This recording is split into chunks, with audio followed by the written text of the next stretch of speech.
Good evening, everyone, and welcome to the Sports this evening from Alvin C. Rooksler Field in Jasper, home of the top-ranked baseball team in the state of Indiana, the Jasper Wildcats, who opened the season on Monday against Bedford North Lawrence. Later on in the Sportscast, we will talk to Jasper baseball coach Terry Gobert, but there was high school baseball last night as 3 out of the 4 Dubois County teams were in action. Forest Park went on the road to play Castle in Paradise, but it was not a good trip for the Rangers. They drop it 2-1 as Steve Bockelman had an RBI single with the bases loaded to give the Knights the 2-1 victory in the bottom of the 7th. Nate Bramas doubled home the Lone Ranger run of the ball game in the 4th inning for Jim Mailing's club. Also last night, Southridge and Northeast Dubois hooked up in their season opener up at Northeast Dubois as we go to the highlights. Plenty of home runs up on the hill last night. Southridge started the game by scoring 4 in the first as Jason Yoakum went deep with 2 aboard. Ryan Minke then followed with a solo shot. The Raiders scored in every inning except the 3rd. Brady Gunselman also dialed long distance for Southridge with a solo shot in the 4th. The Raiders banged out 12 hits on the night. Nathan Frank also had a single and double. Travis Schreering hit a solo shot for the Jeeps, who collected only 4 hits off Southridge starter Aaron Singer, who went the first 4 before giving way to reliever Alex Gromman, who fanned 7 Jeeps in 3 innings of work. The Raiders go on to win it 12-2. Back joined with Jasper head baseball coach Terry Gobert. With all that baseball we've seen in the previous segment, are the Cats ready to go? Well, I think at this point in time, Kurt, we're anxious to play a ball game.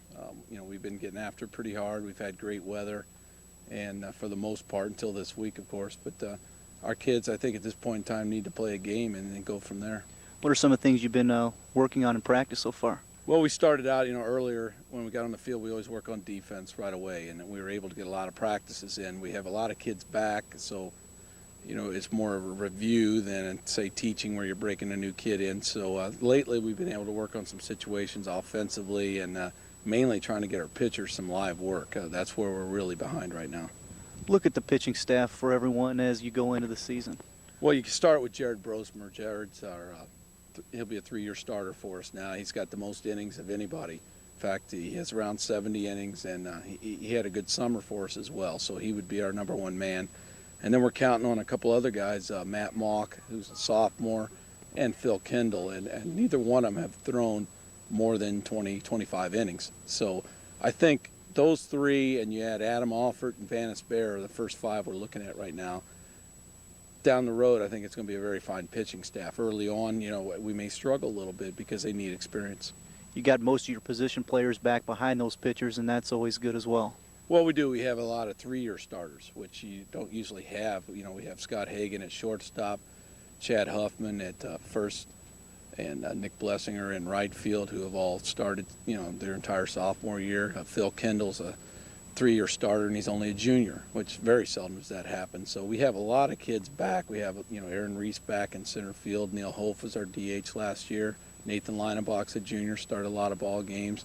And, Mock at third, and hopefully Jared Brosmer there, and several kids returning, yes. Suffered a bad break earlier in the week in practice with your returning left fielder. Well, that's Chad Morton got hurt, and that's broke his arm, and it's a bad break. He had to have surgery on it, and, right now they said the end of May would be the earliest he'll be back, and that's just a tough break, mainly, number 1 reason, he's a senior, and you hate to see that happen.